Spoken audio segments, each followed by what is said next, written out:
Salut à toutes et à tous, c'est Revanigno, j'espère que vous allez bien, j'espère que vous êtes en forme aujourd'hui parce qu'on va s'attaquer à la deuxième vidéo de la playlist consacrée à l'algorithmique et ça va être un petit peu plus technique. Alors, rassurez-vous, je ne vais pas rentrer dans des expressions mathématiques compliquées, on ne va pas construire et démontrer les fonctions par exemple Big O Notation ou les fonctions oméga, etc.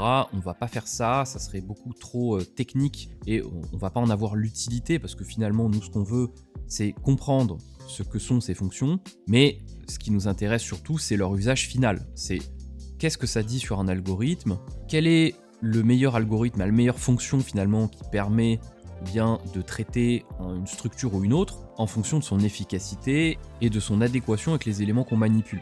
Sachez que un algorithme, il peut avoir plus ou moins d'efficacité en fonction de comment on l'utilise. Par exemple, imaginons qu'on ait un tableau d'une centaine d'éléments, de 100 éléments exactement, pour être plus précis.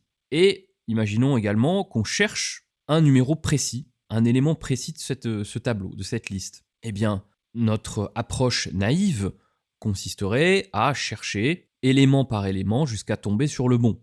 Par exemple, à commencer au premier élément, à itérer jusqu'à trouver celui qui nous intéresse.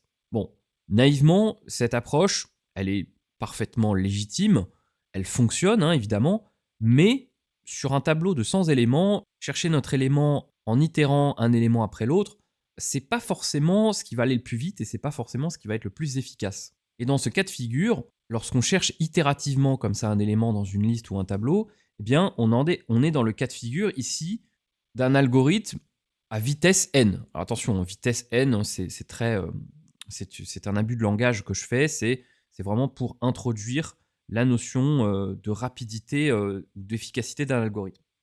Maintenant, par exemple, lorsque j'accède à un tableau par son numéro d'éléments, imaginons que je sache exactement où chercher. J'ai un tableau, il a 100 éléments, et je sais par exemple que mon élément se trouve à l'indice, je ne sais pas, à 32. Eh bien, ici, je vais pouvoir accéder directement en une seule instruction à l'élément 32. Il suffira par exemple si les éléments sont indexés, enfin si la valeur des éléments est indexée aux indices du tableau, eh bien par exemple, notre élément 32, il va être à l'indice 31. D'accord? Parce qu'un tableau, attention, ça commence toujours à l'élément 0, c'est-à-dire que le premier élément d'un tableau, c'est l'indice 0. Voilà. Donc, notre élément 32, la valeur 32, elle va être à l'indice 31. Donc ici, eh bien, je peux avoir un accès direct à cet élément. Et donc du coup, je suis dans ce cas de figure ici, 1. C'est-à-dire que une seule instruction va suffire pour aller trouver l'élément que je cherche. Ok, bon. Expliquons maintenant ce qu'on appelle la Big O Notation, qu'on utilise très souvent en informatique et plus précisément lorsqu'on manipule beaucoup d'algorithmes. Vous l'avez certainement déjà vu, si ce n'est pas le cas, c'est pas grave, de toute façon, on est ici pour apprendre. La Big O Notation, qu'on peut également appeler la notation Big O en français, en fait, c'est une mesure de comparaison asymptotique. C'est-à-dire qu'elle permet de comparer la croissance de ce qu'on appelle le coût algorithmique, qui est mesuré soit en temps, soit en nombre d'opérations, par exemple d'opérations CPU, d'opérations processeur, en fonction de la taille de l'entrée. C'est-à-dire, n ici, il est défini par la taille de la structure dans laquelle on va faire une recherche, dans laquelle on va exécuter cet algorithme. Reprenons notre exemple du tableau. Lorsqu'on fait une recherche itérative à travers un tableau, par exemple, on veut trouver la valeur 67, et imaginons que les valeurs qui sont stockées dans le tableau correspondent à l'indexage du tableau, donc la valeur n correspond à l'élément n-1 du tableau, eh bien, on va faire une recherche itérative, et n, en fait, ça va être la taille du tableau. Si notre tableau a 100 éléments, eh bien, sa taille va être 100. N va donc être égal à 100. Et donc, la Big O Notation, en fait, c'est, on va dire, la pire situation qui peut nous arriver lorsqu'on fait une recherche dans une structure de cette taille. Effectivement, c'est la borne, ce qu'on appelle la borne asymptotique. Donc c'est vraiment ce dont je vous ai parlé tout à l'heure, la comparaison asymptotique, la mesure asymptotique, elle est là. Elle est précisément dans le fait que la Big O Notation fait référence, ici par exemple, au nombre d'instructions maximales que notre requête va prendre, que notre recherche va prendre. Parce que, évidemment, si on recherche l'élément qui a la valeur 100, donc qui se trouve à l'index 99, eh bien, il va nous falloir 100 itérations pour arriver jusqu'à cet élément. Donc forcément, le plafond, la durée maximale, le nombre maximum d'instructions pour y arriver, ça va être 100. Donc ici, lorsqu'on dit big O notation n, ça veut dire que le nombre maximal dans notre cas de figure de requêtes d'instructions pour arriver jusqu'à l'élément recherché, ça va être n. Ce qui est exact puisqu'on vient de voir que si on prend le dernier élément du tableau, eh bien on est exactement dans cette situation-là. En fait, ce qu'il faut comprendre, c'est que cette notation big O, elle ne fournit pas une estimation exacte du nombre d'instructions. En fait, c'est simplement une borne supérieure asymptotique. Et lorsque les nombres deviennent très grands, on ne va pas rentrer dans les détails, mais pour des algorithmes composés, eh bien, cette notation, elle néglige les termes qui sont d'ordre plus faible. Je m'explique. Par exemple, imaginons qu'on cherche le coût algorithmique d'une fonction du type n puissance 4 plus n carré plus n. Et bien là, en fait, ce que va faire notre big O notation, lorsque n est de plus en plus grand, ou plus précisément lorsqu'il tend vers l'infini, là on serait dans des exemples de structures extrêmement grandes avec beaucoup de valeurs. Par exemple, un tableau qui ne serait plus constitué de 100 éléments, mais peut-être de 100 millions. Eh bien, dans le cas de figure de la fonction n puissance 4 plus n carré plus n, eh bien, lorsque n devient très grand, n puissance 4 écrase en quelque sorte les autres termes. Par exemple, 100 puissance 4 ou 1000 puissance 4, c'est beaucoup plus grand que 100 au carré ou 1000 au carré. Et plus on augmente la valeur de n, et plus cette différence va être grande. Par exemple, 1 million puissance 4, c'est beaucoup plus grand que 1 million au carré. Donc du coup, la big O notation, ce qu'elle fait, c'est qu'elle prend le plus grand terme, et elle se base sur celui-là pour mesurer l'efficacité de l'algorithme, tout simplement. Elle prend le terme dominant. Donc, on pourrait dire finalement que si on se base sur notre graphique, dans ce cas de figure, pour une fonction n puissance 4 plus n au carré plus n, eh bien, on néglige les termes les plus petits, c'est-à-dire n au carré et n, on ne prend plus que n puissance 4, et on écrirait quelque chose comme O de n puissance 4. Voilà. En fait, ce qu'il faut comprendre, c'est que plus la taille est grande, et plus cette approximation est pertinente, parce que cette pertinence, elle explique vraiment pourquoi la notation big O est largement utilisée en informatique. Parce qu'en informatique, on a tendance à utiliser très souvent, à manipuler très souvent des ensembles d'éléments très grands. C'est vraiment très rare, lorsqu'on fait de l'informatique, de gérer des tableaux qui ont 10 ou 100 valeurs. En général, lorsqu'on manipule par exemple de la mémoire ou même des bases de données, eh bien, les chiffres sont beaucoup plus élevés que ça. Les nombres sont beaucoup plus élevés que ça. C'est pour ça que cette big O notation devient beaucoup plus pertinente et l'est beaucoup plus souvent qu'une autre notation. Alors des autres notations, il en existe bien évidemment. Il y a oméga qui donne par exemple la borne inférieure, et il y a ce qu'on appelle le big θ. Donc θ, c'est un symbole grec, c'est une lettre grecque. En général, en mathématiques ou en physique, elle définit un angle. Là, on prend son écriture majuscule, et cette fonction définit l'asymptote exacte. C'est-à-dire que par exemple, le big θ de n puissance 4 plus n carré plus n, c'est exactement ça. C'est n puissance 4 plus n carré plus n. Mais bon, voilà, comme je vous l'ai dit, dans des ensembles très grands, il est très souvent inutile d'être aussi précis. Donc, parlons un petit peu des exemples qu'on peut prendre d'algorithmes qui répondent à ces critères, parce que pour l'instant, ce qu'on discute est un petit peu abstrait, et on a quand même besoin de savoir concrètement à quoi ça correspond. On a déjà pris deux exemples. On a déjà pris l'exemple de O de n, et on a déjà pris l'exemple de O de 1. Donc O de n, je le rappelle, c'est tout simplement on itère jusqu'à trouver l'élément qu'on cherche dans un tableau de taille définie. Pas compliqué, c'est assez trivial. O de 1 ici, eh bien, c'est lorsqu'on cherche un élément dont on connaît la position dans un tableau, par exemple, eh bien, le temps d'accès va être unique, c'est-à-dire qu'il va falloir une seule instruction pour aller chercher cet élément. Eh bien, on est dans un algorithme de type O de 1. Ensuite, on a par exemple O de log n. Alors, ça, c'est assez intéressant parce que ça correspond exactement à ce qu'on appelle la recherche dichotomique, ou en anglais la binary search, la recherche binaire. Par exemple, reprenons le tableau qu'on a utilisé pour O de n. Bien, plutôt que de rechercher chaque élément un par un, eh bien là, ce qu'on va faire, c'est opter pour une découpe successive du tableau afin de cibler dans quelle zone, entre guillemets, se trouve la valeur qu'on cherche. Par exemple, si on est dans un tableau de 100 éléments, eh bien, on va découper le tableau en deux. On va se dire, ok, est-ce que la valeur, elle est plus grande ou plus petite que ce qui se trouve dans la partie qu'on a découpée? Si elle est plus petite, eh bien, je vire les éléments, par exemple, entre 50 et 100. Je ne garde que les éléments entre 1 et 49. Et je fais la même chose. Entre 1 et 49, je prends la valeur du milieu, c'est-à-dire par exemple 20, 25 ou 24. Et là, je regarde, est-ce que ma valeur est plus grande ou plus petite? Si elle est plus petite, eh bien, je vire les éléments de 24 ou 25 jusqu'à 49. Et je fais ça, ainsi de suite, jusqu'à trouver la bonne valeur. Bien ça, c'est exactement un algorithme en O de log n. Alors, attention, vous allez peut-être voir que pour des n petits, ceci n'est pas tout à fait exact. Mais comme je l'ai dit, on est dans une estimation. C'est une comparaison, une mesure asymptotique. On considère ici des n relativement grands. Voilà. Prenons un autre exemple.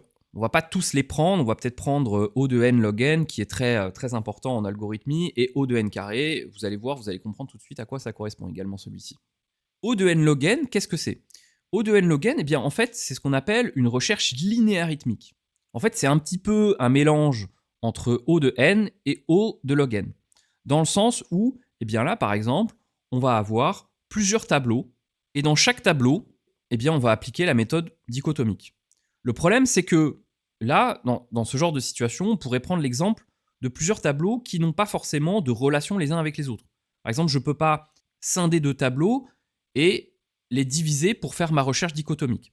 On part du principe ici, dans cet exemple, que nous sommes obligés de faire n fois une recherche binaire et ensuite de faire nos comparaisons de tableau en tableau. Je ne sais pas si c'est très clair, mais imaginez-vous en fait, en présence de 10 tableaux, vous ne pouvez pas faire parler les éléments des tableaux entre eux. Par contre, vous avez le droit de faire une recherche dichotomique sur chaque tableau et ensuite extraire une donnée, par exemple, de chaque tableau et la comparer avec les données des autres tableaux. Voilà à peu près ce qu'on pourrait prendre comme exemple pour illustrer un algorithme de type O de n log n.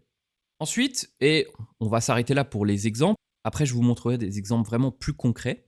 Donc O de n carré, c'est quoi? Eh bien tout simplement, pour ceux qui ont suivi ma playlist sur C++, O de n carré, ça pourrait être une boucle for imbriquée. Par exemple, un for i, et puis dans ce for i, à chaque fois, pour chaque i, on cherche un j. Voilà à quoi pourrait correspondre par exemple un O de n carré. Prenons un exemple un petit peu plus concret. Excusez-moi, hein, l'export de Canva m'a décentralisé les numéros, les nombres vis-à-vis de leurs disques respectifs. Je ne sais pas trop pourquoi, bon, c'est pas très grave. Donc ici, imaginons qu'on a une liste que j'ai illustrée ici par des disques, hein, contenant chacun une valeur, et on veut trier ça. On veut se dire, bah, ces numéros, je veux les mettre dans l'ordre. Donc par exemple, bah, je veux mettre 1 ici, ensuite 2, ensuite 7, ensuite 61, ensuite 72, 98, pour que ça soit dans l'ordre, pour que ce soit trié, ordonné. Eh bien, il y a évidemment plusieurs solutions.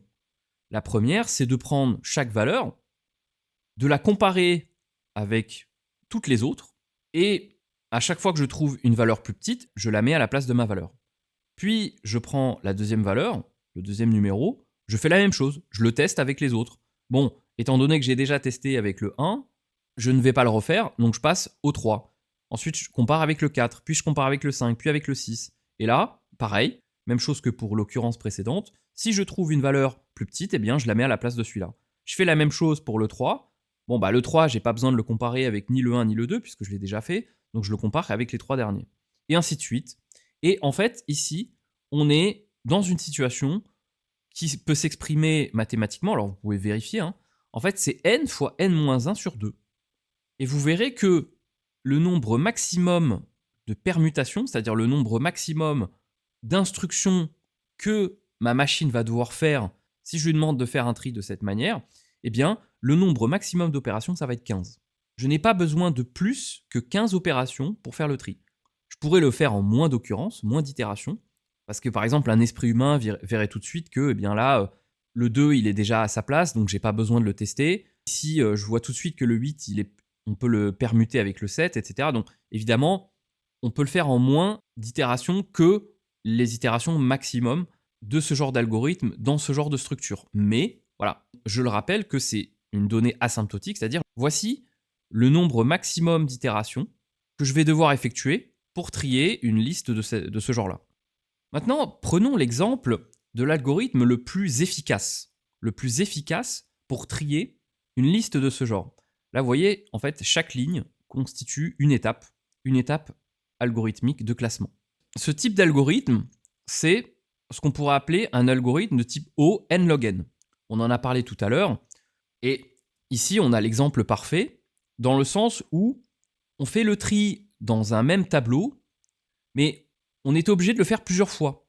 On sépare à chaque fois en paires les éléments, on permute les éléments qu'il faut permuter, mais une fois que ces éléments sont permutés, il faut appliquer de nouveau cette recherche binaire, enfin ce tri binaire, jusqu'à ce qu'on ait mis dans le bon ordre tous les éléments. Donc c'est pour ça qu'on n'est pas en log n, on est en n log n. Ce qui équivaut, j'ai mis en petit en bas, ça équivaut à O de log n factoriel. Pour ceux qui savent, vous pouvez vérifier que lorsque n est très grand, lorsque n tend vers l'infini, eh bien ici, on a à peu près une approximation, on a à peu près une égalité. Ce n'est pas très grave, on ne va pas s'attarder là-dessus. Donc ici, vous voyez que on fait une comparaison entre les deux premiers, donc là on permute 1 et 2. On fait une comparaison entre le 3 et le 4, donc on les permute. On fait une comparaison entre le 5 et le 6, et on les permute. Ensuite, on fait une comparaison entre le 1 et le 3. Bon, là, on voit qu'on n'a pas de permutation à faire. Pareil pour le 2 et le 4, on n'a pas de permutation. Ici, entre le 1 et le 5, on n'a pas de permutation non plus. Et entre le 2 et le 6, on n'en a pas non plus.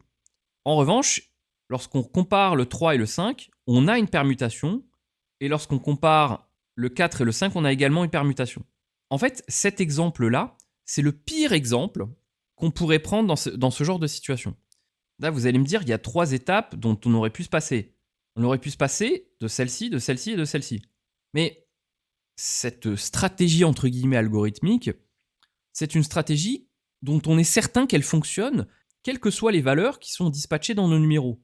En d'autres termes, même si on a la situation la plus chaotique, c'est-à-dire avec ce qui pourrait être le plus compliqué à trier, eh bien, avec cet algorithme-là, fait dans cet ordre-là, et ces comparaisons-là, eh bien en fait, on est sûr que le résultat final, ce sera une liste ordonnée, tout simplement. Prenons un dernier exemple. Imaginons qu'on a une liste, cette fois, contient 36 éléments. Et ce qui nous intéresse, c'est de trouver un élément bien précis. Imaginons qu'on pose la question à quelqu'un, voilà, je choisis moi un numéro arbitrairement dans une liste de 36 éléments, et tu dois deviner quel élément j'ai choisi le plus rapidement possible. La personne pourrait évidemment faire chaque nombre et demander confirmation, est-ce que c'est celui-là? Bon, voilà. Mais c'est pas très efficace quand même, parce que si j'ai choisi le numéro 36, ça veut dire que la personne va devoir commencer de 1 et va avoir besoin de 36 demandes pour réussir à deviner mon chiffre. Bon, imaginons que je prenne 30. Quelle serait la méthode la plus rapide finalement pour deviner mon chiffre? Mais en fait, c'est la méthode dichotomique qui correspond à un type d'algorithme en O de log n. La méthode tout simplement, eh bien, ça va être de couper la liste en deux. Par exemple, la personne pour deviner pourrait me demander, ok, est-ce que ton chiffre, ton nombre est plus petit que 19? Moi, je vais lui répondre non. Par conséquent, eh bien, on peut oublier tous les nombres qui sont inférieurs à 19. Donc de 1 à 18, boum, on les raye. Ça ne peut pas être ce nombre-là puisque mon nombre est supérieur ou égal à 19. Ici, eh bien, on va faire la même chose. On va prendre la valeur qui coupe à peu près l'intervalle 19-36 en deux. On va dire, ok, est-ce que ta valeur est supérieure à 27? Et là, eh bien, vu que j'ai 30, je vais répondre oui, c'est supérieur à 27. Je vais pouvoir supprimer, ignorer tous les numéros entre 19 et 27 inclus. Ici, je vais faire la même chose. Je vais prendre la valeur entre 28 et 36. Alors, je fais comme je veux, je prends 31, 32, 33. Bon, moi, je me suis basé sur 32. Et là, il va me demander si ma valeur est supérieure à 32. Là, je vais dire non. Et donc, du coup, maintenant, il sait que ma valeur se situe entre 28 et 32 inclus. Et là, bon, bah, il va avoir un petit peu de chance, parce qu'il va prendre la valeur qui se trouve entre 28 et 32, il s'avère que c'est 30. Il va me demander si ma valeur est inférieure à 30, par exemple. Je vais dire, bah non, ma valeur, c'est 30. Bah, je ne peux pas lui dire autre chose. Je ne peux pas lui dire qu'elle est inférieure. Je peux pas lui dire qu'elle est supérieure. Je pourrais lui dire qu'elle est inférieure ou égale, ou supérieure ou égale, mais ce genre d'égalité, c'est un petit peu plus coûteux en instruction. Donc, on va rester sur du strictement inférieur ou du strictement supérieur. Donc là, bah, vous voyez en combien d'essais on a réussi à trouver notre valeur. Donc, un essai, 2 essais, 3 essais, 4 essais. Donc, en 4 essais, on a réussi à trouver la valeur qu'on cherchait. Et ça, bah, ça équivaut à log n, à peu près. Donc là, évidemment, 36, c'est vraiment un nombre dérisoire. C'est un nombre qui est très petit. Donc là, si vous faites log de 36, vous allez trouver 1,6, quelque chose comme ça. Donc, c'est pas très représentatif. Comme je vous l'ai dit, il faut faire attention lorsqu'on prend un petit n. 36, c'est un petit n. En revanche, si on fait la même chose sur un ensemble de 100 000 éléments, on se rendra compte que finalement, notre big O notation en log n, sur un ensemble de 100 000 éléments, on se rapprochera du nombre d'essais qu'on a fait effectivement, concrètement. Voilà. Si vous avez des questions, n'hésitez pas à les poser dans les commentaires. Si vous avez apprécié ce type de format, ce type de contenu, n'hésitez pas à mettre un petit like sur la vidéo. En fonction des réactions, en fonction de vos réponses, je verrai si je fais une vidéo un petit peu plus détaillée où je démontre par exemple mathématiquement l'utilisation de la Big O Notation, où je construirai cette expression-là et pour que vous compreniez vraiment son utilité et dans quel domaine elle s'applique. J'en profiterai peut-être pour faire un petit rappel sur les fonctions de type logarithme. Là, j'ai un petit peu supposé que vous connaissiez cette fonction, la fonction log, parce qu'elle est beaucoup utilisée. La recherche binaire, la recherche linéarythmique, ce sont deux recherches qui sont vraiment très importantes et très utilisées. Donc la compréhension de la fonction mathématique logarithme, elle est vraiment essentielle si vous voulez vraiment saisir le concept d'algorithme et même le concept de comparaison asymptotique entre l'efficacité de deux algorithmes en fonction de la structure dans laquelle on fait le tri, la recherche, etc. Voilà, moi je vous dis à bientôt dans la prochaine vidéo de cette playlist algorithmique ou une autre playlist bien évidemment. Allez, ciao ciao.